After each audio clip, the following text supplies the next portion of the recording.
Welcome to In Search Of. We are the podcast for those seeking meaningful conversations and insights in the ever-evolving automotive industry. I'm your host, Dan Barker, and together we're going to explore some ideas and some innovation shaping the future of automotive. So let's get started. Today, joining me, I've got co-founder of Wikimotive, Zach Billings. Excited, Dan. Thanks for having us on. Also, we are graced with Ben Faricy of the Faricy Boys Automotive. Ben is the president, and we've known Ben for about 10 years now. And I know Ben as one of the most savvy operators in all of automotive and frankly, in any business vertical I've ever seen. And Ben, thanks so much for joining us. Thanks for having me, Dan. And Zach, that's a flattering and probably not deserved intro, but I'll take it. Awesome. Well, we always love when having people join us to get a little background on how you got started in automotive. And I think you've got a great story from the little bit we've chatted beforehand here. Ben, tell us all how you got your start in automotive. Sure. I started like a lot of second, third generation dealer kids. We're third generation. My brother and myself, we started wiping floors in the parts department and did lots of odd jobs through high school, sold cars in college. And then one of the things that we knew was important as this transition to really decide whether we wanted to pursue automotive was our dad asked us to go do something else productive in the world to make sure we were sure we wanted to come back into the car business. So we did that for a couple of years, and then realized that doing something entrepreneurial was in my blood, and came back in 2003, and it's been a wild ride ever since. Now, my brother and I are third generation. We have 5 franchises throughout Colorado in 3 locations, and a mix of metro and rural stores, all domestic brands, most all the domestic brands. And so hopefully my perspective and experience is applicable to a variety of listeners today. Yeah, I'm sure that it is. Talk to me about what you mentioned, entrepreneurial. What is that? That's been a buzzword, and I think I know the way you mean it. But what does that mean to you to be entrepreneurial?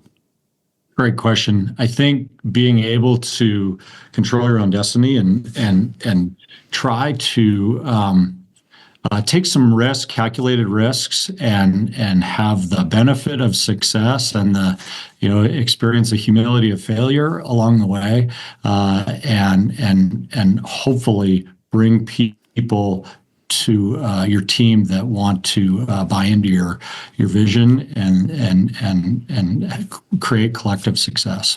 I just to say it, this is the reason why I'm so excited to have this conversation with you. Is I think that is an important perspective, and one that often is very different from the current usage of the word entrepreneurial. To have someone on right off the bat talking about vision and leadership is frankly the types of conversations that I'm in search of, and is what inspires this podcast. But I could wax on that for hours on end, but I digress. So. Why don't you tell a little bit of history and how the journey along the way with the Faricy Boys and your stores? Where are you at now, and where are you going? Yeah, so we grew up in this business, single point Chrysler Jeep only dealership, and as we began our journey as the third generation of Faricy Boys, we decided that we needed to establish a vision, the kind of our North Star for the next generation. And that North Star was defined as a vision of being the dealership that every other dealership was measured against. And the way we think about that is, when our employees, number one, and a close second, our customers, but also our manufacturer partners and our lenders and our vendors think of the way that we do business, it really is, the gold standard. It's the way they say that's the way business should be done. And, that can be measured both quantitatively and qualitatively. So, you think in the context of digital marketing and sales, you can measure that by market share. You can measure it by closing ratio. You can measure it by total volume. There's lots of metrics on the service and parts side as well. But it also can be qualitative. And so you talk about where we came from. That qualitative aspect is really encompassed in the core values that have been part of our organization for the last 30 plus years, that were developed under my father's leadership, but really our employees were the ones that came up with them, and they still ring true today. And those core values are integrity, loyalty, and love. And so, when you think about it, I'm typically talking about core values when I talk to prospective employees, but it rings true and is just as applicable when I talk about vendor relationships or manufacturer relationships, et cetera. Integrity is a black and white issue for us in an industry that's got lots of gray lines, lots of gray areas. And we look for people to be on our team and to work with that have high integrity and are willing to talk about the truth, however ugly it might be. The loyalty piece is a two-way street. I think that, we try to reward loyalty by not being a ready, fire, aim type of an organization. And frankly, we ask for loyalty from our staff and our vendors. And we want it to be a win-win relationship in both of those situations. And our manufacturers is another perfect example. It's not I win, you lose. It's how do we win together? And ultimately, loyal employees create loyal customers, right? And then finally, the love thing is a little bit hokey, but we absolutely love what we do. And we know that when you love what you do, it shows, right? And your customers and your vendors and your manufacturers recognize this is somebody that you want to be partners with. When you don't love what you do, it definitely shows too, right? And all joking aside, we talk to our staff in our employee meetings and we say, if this isn't right for you, life's too short, go find something that you do love. So, that vision and core values, those two things is really the lens through which we see the world. And when we talk about where we're going, we're looking to continue to grow our organization by adding people on our team and partners through vendors and OEM relationships that see the world through the same lens. Ben, on the heels of what you just said, I've been doing a reread through a particular book that's inspired a lot of my professional journey. Can you make a book recommendation? A business book recommendation? Sure. Yeah. Oh boy. That's a great question. I will. You put me on the spot. Hey, you asked for this. You asked to be put on the spot. Yeah, no kidding. As old school as it is, if you haven't reread Good to Great in a while, reread Good to Great. You talk about the flywheel effect, and we've done some book club work in our organization over the years. Currently, we're not, but that was one of the first ones we did, and virtually everybody that was part of that book club reading that is still here today. And it's really the foundation of our philosophy. You think about getting not just the right people on the bus, but getting them in the right seats. And you talk about this flywheel effect, and both of those messages that were key to that book were just critical, frankly, to the foundation that we laid 20 plus years ago during our stewardship that is bearing fruit year after year. Amazing. I just added to our list. So I've actually not read that one. It's a book that comes up time and again. I belong to Vistage, and that's a very common book that is brought up that I have not added to our library. So we actually have a learning library of actually paper books in between my office and the rest of the offices here. That is. Come grab one, take one home, check it out, bring it back when you're done. If you loved it, don't even bring it back. Let me know it's not coming back, and we'll replace it. Zach, you going to share the book that you read? or you that you referenced. I was doing my third pass through the 7 habits and then the 8th habit of highly effective people, and some of the specific phrases and terminologies that you used sound an awful lot like excerpts from that, which was interesting. The other question I had for you, Ben, was if you don't mind, it was really interesting. I didn't know this about you, that you basically took well, we don't have to relate it to other things in the world, but you left automotive to see if there was something else out there, and you came back. What did you do? Yeah. So my first job was as an low man on the totem pole, an investment banking analyst at a small regional mergers and acquisitions firm. That's sort of a 2-year gig, if anybody knows that industry. And then I went to work for a private equity firm in Chicago that, again, is typically a 2-year role. And I was low man on the totem pole, but those 2 experiences gave me at a really young age exposure to conversations that I definitely didn't deserve to be part of, boardroom decisions in my early 20s, and just be a fly on the wall and learn from some really great people. And it was also a bit of a soul-crushing experience with Microsoft Excel, and I'll tell you that experience really helped give me the tools to quickly analyze data and understand trends in data for my business career, frankly, and I couldn't imagine a better start for that for my career.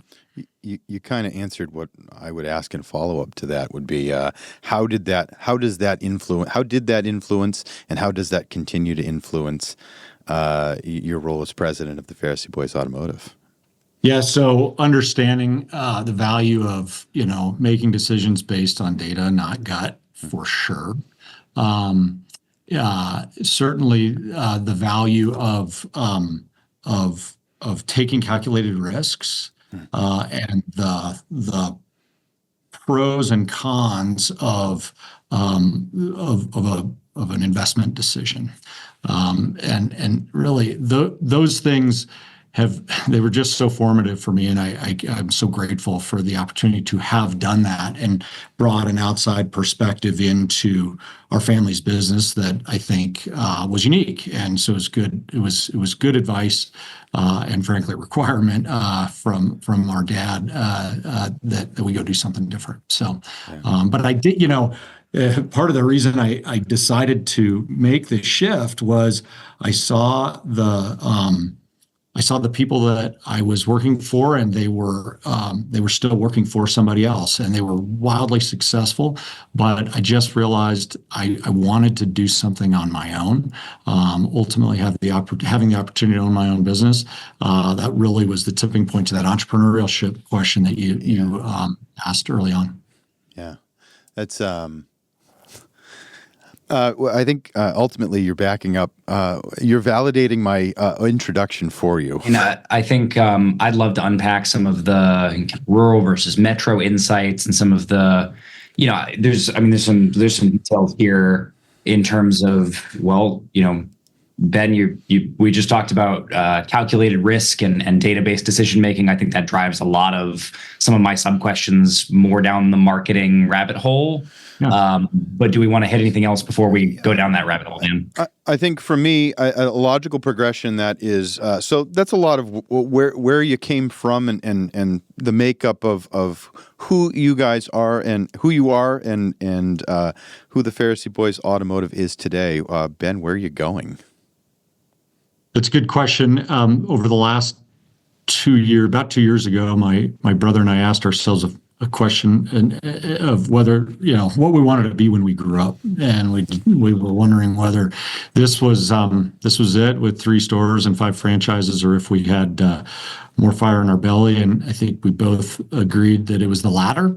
And so the last 18 to 24 months has really been this last year, 2024, has been a head down internal focus on setting ourselves up for future growth, both adding some external individuals and building out our team, and also just changing the way we manage our companies through our general managers more than co-managing the stores. And that's, there's some forward progress and some backward progress. We're learning as we go. But we engaged leadership coach to get some feedback on the way we lead. And if you've ever had a 360 review, we invited our management team to do that on me and my brother. And it was, it's a humbling experience to go through, but that's the best way to realize where you have opportunity to grow as a leader. And so all of those things have kind of gotten us set up for what hopefully is future growth the right way over the coming years. I don't know if it was intentional or not, but I honestly believe in backward progress. You said that, and I actually believe that's a real thing. So I love that you said it that way, because I think the idea of backwards in any way, shape, and form is perceived as a negative. I think sometimes you have to embrace the idea that you took 2 steps back so that you can repoint to where you're going. I like that you said it that way. Yeah, not all progress is visible. Not all victories are celebrated publicly, right? And this year has definitely been one where we've been internally focused on setting ourselves up hopefully the right way. So that all makes me think of sort of the interactions that I have with. I mean, we interface with nearly 200 dealers, and I would say the prevailing theme has been one of not necessarily, I would say, through fault of any one individual at most stores, whether it's ownership or general management, but a lot of twisting in the wind. There's been a lot of kind of shifting in the market, whether it's new versus used, whether it's different manufacturers and struggles they've had, a lot of the post-COVID landscape that we've been sort of getting that dust to settle. And your approach is very thoughtful, methodical, the calculated risk tolerance, and, taking a data-based approach. When you think about how you're going to make progress next, be it in marketing or at the store level, what decisions, like what data points are you looking at? What things are you measuring to make those decisions? Yeah. So, almost take this a ways back to maybe a really good example of the way that we think long term. And I would say all of our thinking is long term, and that changes the way you make decisions, and being third generation, 82 years now, old company. And, we've got a long road ahead of us, even if our children are not in this industry, coming into this industry. But, the goal is to set it up so that if they wanted to come in and earn the opportunity to do so, it can come on to the 4th generation. And so when you think long term, you can justify taking some make a lot of sense short term. And so, let's go back to 2008, when I think I was sharing with you guys a little bit ago, when I woke up and felt like we were really behind the 8 ball on the internet sales approach, and we much like a lot of people did back then, and probably even still do today, we had an internet guy, right? Salesperson, but it was a silo in our business, and we saw this tidal wave coming of the shift of business from traditional to digital, and so we decided to figure it out. And so we laughed. We spent way too much money hiring a company to help us figure out, how do we put into process a sales BDC, and how do we buy or source leads to drive traffic to that BDC to support our entire team and organization. And we didn't know what we were doing, but we just put one foot in front of the other and said, let's try something. And it was really expensive. But, you think about a little bit back to your question, it's like, where do we see the future going? We saw the future going back then away, in a direction where we said, we're not sure, but we got to figure it out and let's start. And so, we went down that path, but the really, really important thing back to the data analysis is we defined success both on closing ratio based on lead sources and closing ratio based on process set show sold.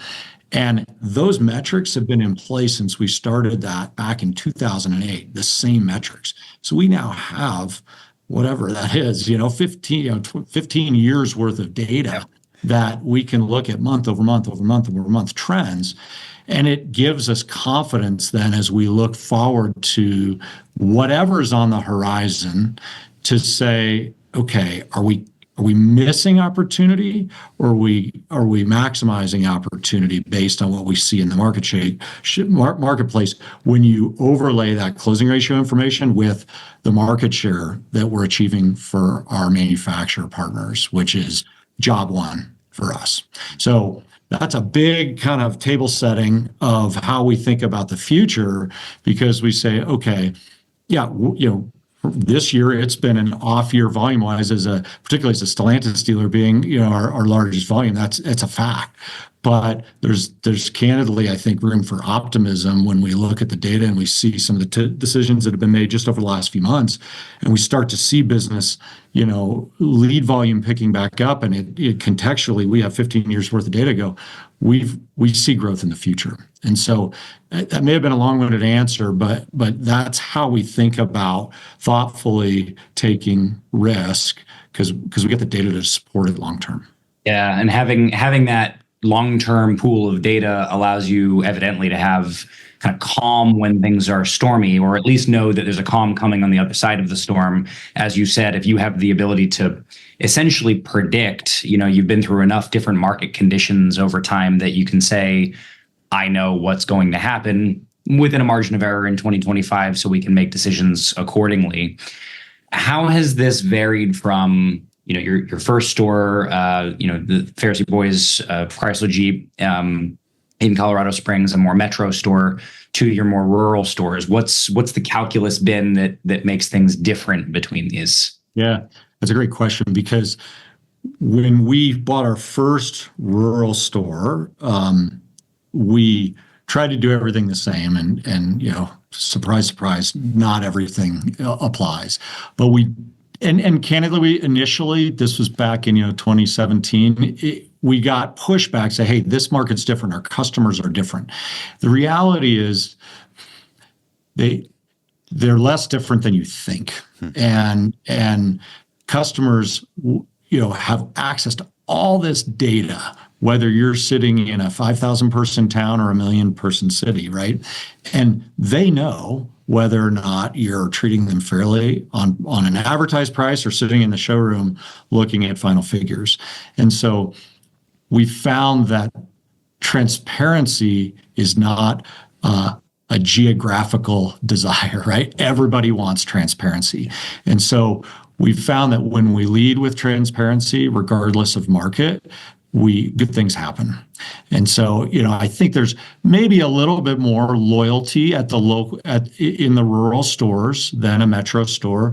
We joke that people will drive from Colorado Springs to Denver to save $150, and it's not a joke, really. I mean, it's a fact. Despite the gas that took them to go there, right? I would say the rural markets are looking for a reason to do business with you because they like to keep their business and their money and relationships local. But that value of loyalty, I'm sure of yours, as you said, it cuts both ways, and I'm sure that's paying dividends even in the metro store, where it's potentially lower friction to get there in the rural stores, but I'm sure it works there too. No question. That's universal as well. The moral of the story is when you have core values and you actually live by them, there's dividends to be paid long term, even if it means in the moment, not the outcome you'd like. By living by those, ultimately, is really the moral of the story. Yeah, that's it. So I have an in the weeds question. You mentioned as a Stellantis store and just with general economics in 2024 as well. Hasn't been as much of a volume year. And I know that you guys have had success, at least in Colorado Springs, putting an enhanced focus on used and acquisition of used cars. Can you talk a little bit about that? Yeah, I would say, first of all, we don't have it all figured out. Used cars is if as soon as you feel like you got used cars figured out, the market will tell you that you've got a little bit of education left to have, right? And so, we went through that cycle like everybody did in COVID, where it was super easy to buy cars off the street, and it was almost in vogue, and it stayed in vogue a bit too long, and people were just they was all, how many cars can I buy? And if that was your sole governor, because somebody's gonna be on the other end of that transaction wanting to buy your car, the car you bought off the street, you had a pretty big wake up call, especially this time last year, as the market really shifted downwards. And so we've found that for us, our focus has been narrowed to the brands we represent. We can chase shiny objects and find some really cool looking sports cars and imports and whatnot, but it's just not where it's not what people look for from a domestic dealer. You'd have to win on price, and if you can't win on price, if you're average or above average on a car that you don't represent the manufacturer, it's a tougher sale. So we've narrowed our focus and paid much closer attention to the ROI of the used vehicle inventory in total, but also on a unit economics standpoint, and as we make these off the street decisions. That's great. So, in a situation where, so we're constraining our used car focus closer to on make for the store, and we have, some issues as far as, just the state of a particular make. This could be any make at any point in time, and you've just got some specific experience with it this year.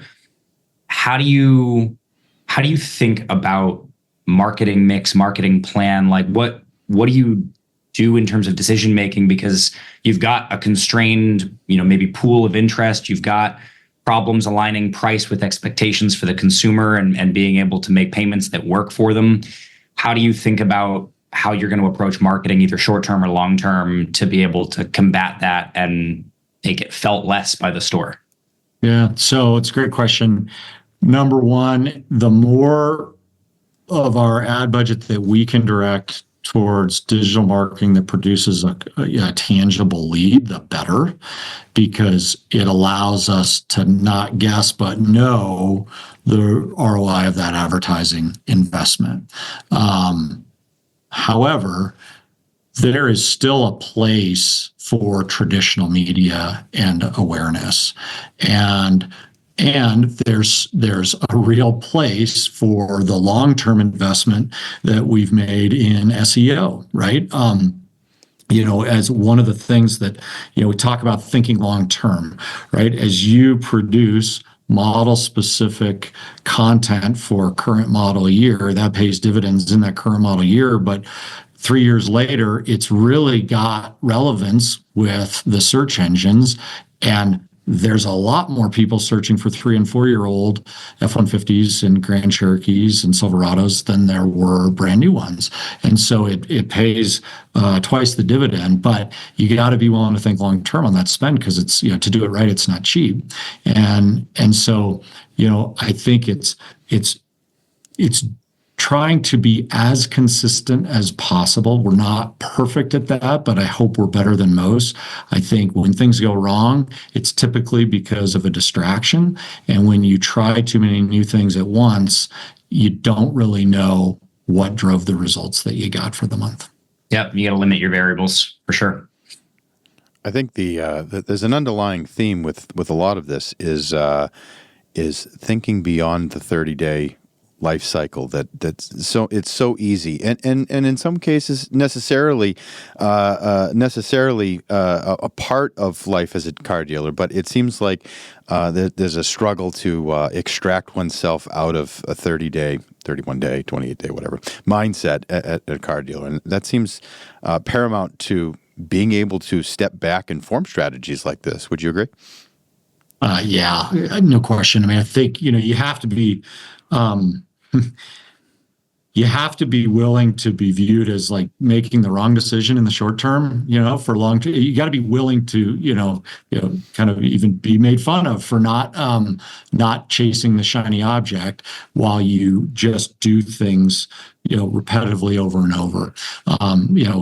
We talk a lot about with our team, in the short term, you're only as good as your intensity. In the long term, you're only as good as your consistency. And I think that's a really important, maxim, frankly, in our organization. And I think too, I wish you would have asked me about this book now versus 10 minutes ago. But one of the books that's another foundation of our organization is The Ideal Team Player by Patrick Leccioni. And I talked about our vision, I talked about our core values, and we try to understand whether a prospective candidate can buy into our vision, can see our core values, but also can bring the virtues that he talks about in that book of being an ideal team player. And those are being hungry, being humble, and being smart. So hungry, are you constantly looking to get better at your job regardless of what happens?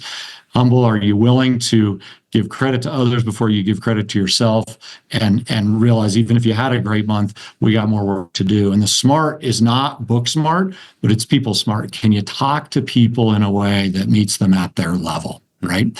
And so I think about that context. I took a little bit of a sidebar there, but when you've got people that represent these virtues, live the core values, and strive towards the vision, we are looking at data that is not one person's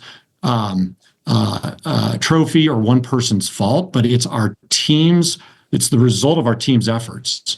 And then we go, okay, what worked last month with 15 years worth of the same data? What worked? What didn't? What are we going to try differently this month? Continue to move forward in our progress towards our vision. Spectacular.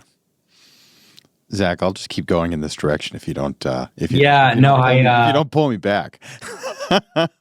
So Ben, in light of making informed decisions and your balanced approach to all of this, how do you balance different marketing mediums? How do you make decisions around your digital marketing in particular? And what are you planning on for 2025 in terms of your approach to that?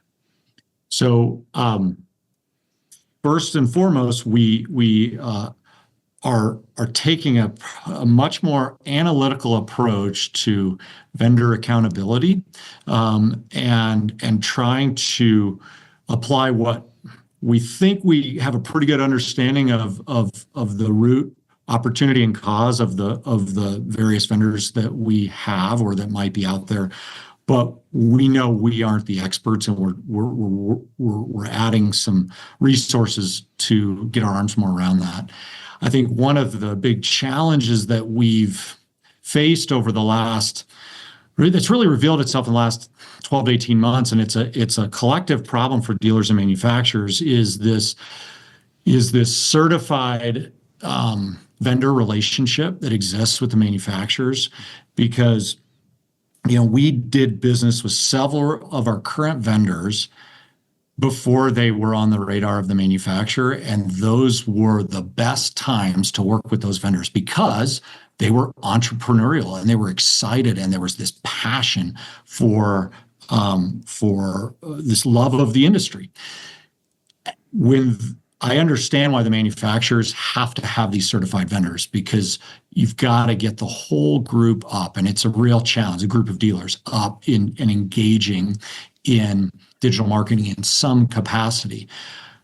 The downside is that when you're limited to some of these vendor relationships who have gone through exponential growth because of those new partnerships with the manufacturer, you end up in a lowest common denominator type of a situation. And some vendors have done a better job growing thoughtfully and intelligently and being able to add the right people than others.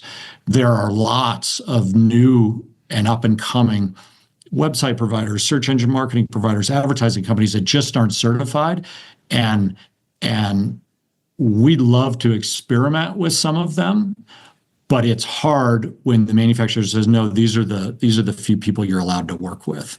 And so I think it's a collective challenge that the OEMs need to work with their dealers or forward-thinking dealers to say, how do we test some stuff that will ultimately benefit the entire dealer body for this specific brand. And I don't know that the manufacturers have cracked that code just yet. No, they haven't cracked the code just yet. And I think you're spot on that it would be great to see some kind of framework for, at least having test cases, at least having the ability to have 1, 2, 5, a dozen of your dealerships try a new website vendor, a new digad vendor, a new SEO vendor, to allow the OEM to try that out and maybe do a trial by fire that way. That would be a pretty cool thing to see. And I think it'd be effective. Yeah. So we'll see. Yeah.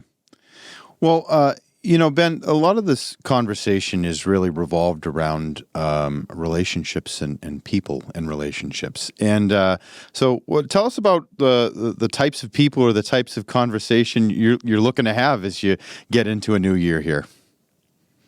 Well, as we look towards growth, we are looking for people on our team and relationships with manufacturers and even, vendors that can see the world through a similar lens and have that passion for the industry, that love for the industry, and look for a win-win relationship and loyalty, and are willing to have conversations based on data data with integrity, right?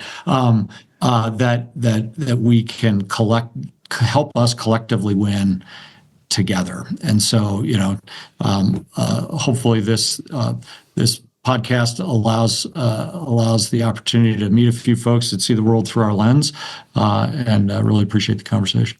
Awesome. Well, for those out there in search of how to get a hold of you, Ben, where's the best place to find you so that they might reach out for some continued conversation along these lines? You bet. So LinkedIn's probably the one and only place I've got any kind of social media presence. Otherwise, I try to just keep a low profile. That's probably a good idea at this point. I love that. All right. Well, we'll make sure that is in the included in here and in the show notes. So, we really thank you for your time and for the conversation here. For those watching, thank you so much for joining us on this episode of In Search Of. Until next time.